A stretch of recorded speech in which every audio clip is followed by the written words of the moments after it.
We have some big news to discuss today as some major reports and articles have dropped highlighting 3 key potential trade targets that the Miami Heat are going to be pursuing this trade deadline if they don't look to get Dejounte Murray. So I'll break that down in this episode of Heat Digest and discuss what these reports are indicating the Heat could be giving up in exchange for some of these superstars. Stay tuned for all that in this episode. But before we do, a quick reminder to hit that subscribe button. We noticed 98% of you guys who are watching right now are not subscribed. So if you aren't subscribed, scroll down and hit that button. It means the world to me.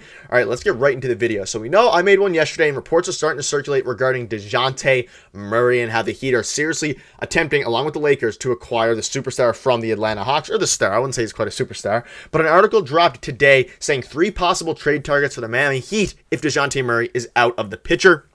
And let's just start and get right into it. The first one is PJ Tucker. Now, these kind of escalate from least exciting to most exciting, so you want to stay tuned to the whole video to see the rest of these. But the big thing here is that, again, the Dejounte Murray thing does make a lot of sense for the Miami Heat, and they could end up putting together a pretty good package to get him. But the realistic outcome here is they probably don't get Dejounte Murray. And when you're looking at PJ Tucker, here's what the article says. While PJ Tucker may not be one of the biggest names on the Heat's radar, a reunion between the two would certainly be welcomed by the Heat. And we all know if there's any player who embodies the Heat culture, it was and still is PJ Tucker. He is currently a player of the Clippers who does not get many minutes right now, and reports have indicated that the Heat could be an interested party. With plenty of defensive toughness and veteran leadership to match, expect Tucker's name to continue to surface in trade talks. Now, when you're looking at PJ Tucker, he is a very interesting player. You can see his stats here. He is not doing much for the Clippers or anyone this season. We obviously started off in Philadelphia and then got traded to the Clippers. He is a guy who, in his prime, was an elite defender. He's always been a role player, one of the best corner three-point shooters in the NBA. But while being one of the best corner three-point shooters in the NBA, he's also one of the better defenders. He's not really that anymore. He still plays very solid defense. He's averaging 14 minutes a game, played a lot more minutes with Philly.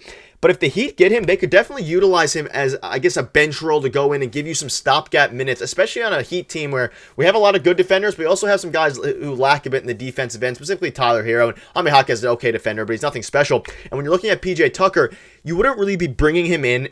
For one, it would not cost very much at all, but you also wouldn't be bringing him in to be an absolute a scorer at all, or really even a big rotation piece. He would kind of be a bench guy who comes in maybe the 9th or 10th man, and on days where you're playing, whether you're playing big, whether you're playing small, whatever happens, you can slide him into the lineup and he can still shoot the 3 in the corner and just specifically play defense. Obviously, he's 38 years old. He's not going to be giving you 20 minutes a game anymore. He's probably going to be giving you 15 minutes a game. But on a Miami Heat team that has a lot of depth, you have Caleb Martin, Bam, all these good defenders, Jimmy Butler, of course.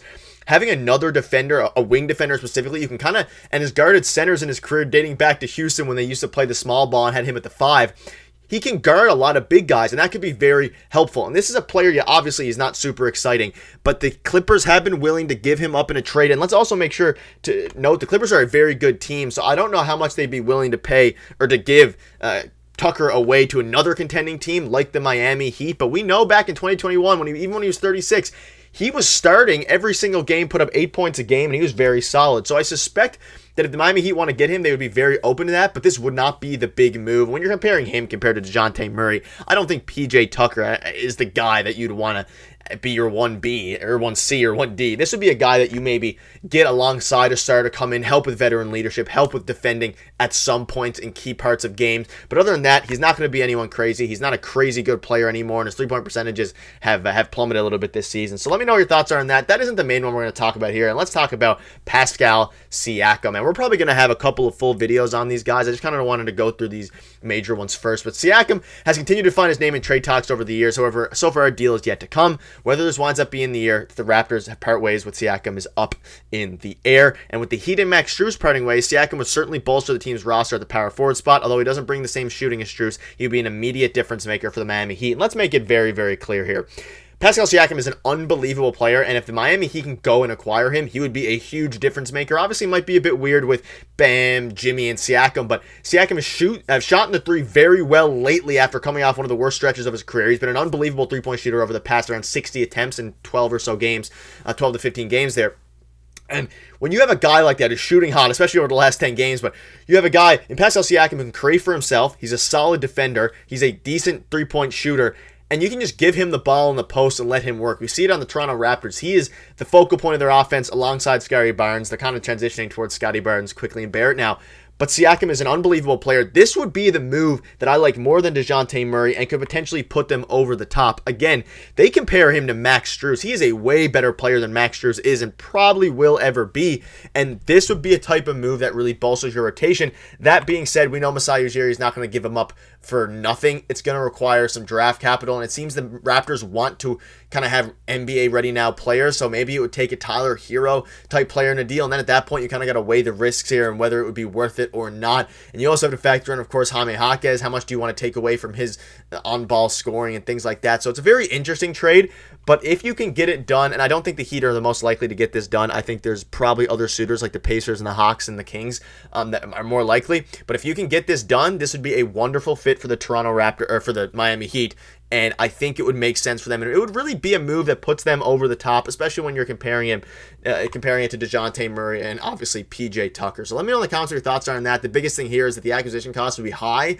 That being said, albeit the fact that Pascal Siakam only has 3 more months left on the deal. He's a UFA after the season, but I suspect he would re-sign here in Miami. And let's go with the final one now, which is a video I made a couple days ago. I just wanted to bring it up again, which is Donovan Mitchell. And obviously, Mitchell's been a name on the Heat's radar. Heading into the deadline, a trade for Mitchell would certainly shake up the Eastern Conference and the NBA. Mitchell's another absolute difference maker. He would cost a lot. He'd probably cost Jovic and maybe even Jaime. I know all of us Heat fans don't want to trade Jaime Jaquez, but it says here, although the Cavs have been hesitant to include Mitchell in the trade talks, they could have enough assets and upcoming draft picks. Basically, teams like the Warriors, the Heat, the Bulls are all eager to make some moves. And as we enter the second half of the season, trade deadline deals that could happen could shape the rest of the way of the postseason. And we all know what Donovan Mitchell brings to the table. This is Siakam just to show you how good his stats were. But for Donovan Mitchell, I made a video on it a few days ago. Unbelievable player, would be a difference maker. But the Cavs are asking for a king's ransom. They want Jovic. They want Jaime Jaquez, it seems, or they want multiple first-round picks. And I don't know necessarily if Donovan Mitchell fully puts them over the top. I mean, he would be probably, alongside Siakam, arguably the best player available at this trade deadline. So it's very interesting to see, and I'm curious to see what you all think in the comment section. Would you be willing to do a deal for either of these guys, specifically, obviously, Donovan Mitchell, because he would be obviously a huge asset to this team. But you have to understand that the other teams will probably want one of Hero or Jaime Jaquez, and a lot of Heat fans out there, I see guys in the comments, don't want to give up either of those guys. You just want to give up maybe Jovic and some picks, which makes sense. And then kind of circling back to Siakam a little bit here, when you're looking at his stats, he's been unbelievable for the Raptors this season. He's been a perennial All-Star. He won a championship back in 2018-19 season with the Kawhi Leonard era, obviously. Like, Siakam's going to require a lot. He's having the most efficient year of his career. So, I don't know. It's going to cost a lot no matter what way you kind of slice it here, which is why I guess they threw in PJ Tucker, who I don't even know what he'd cost. Maybe a second-round pick. I don't even know if the Heat would give up a second-round pick for Tucker, but he'd require a lot of less resources than some of these other guys. But let me know in the comment section below, which one of these 3 do you want the most? Do you think Siakam makes sense with the Miami Heat? Do you think the Raptors would want to deal with the Heat, a fellow Eastern Conference interdivision rival? So let me know in the comment section what your thoughts are on that. Thank you guys for watching. See you soon.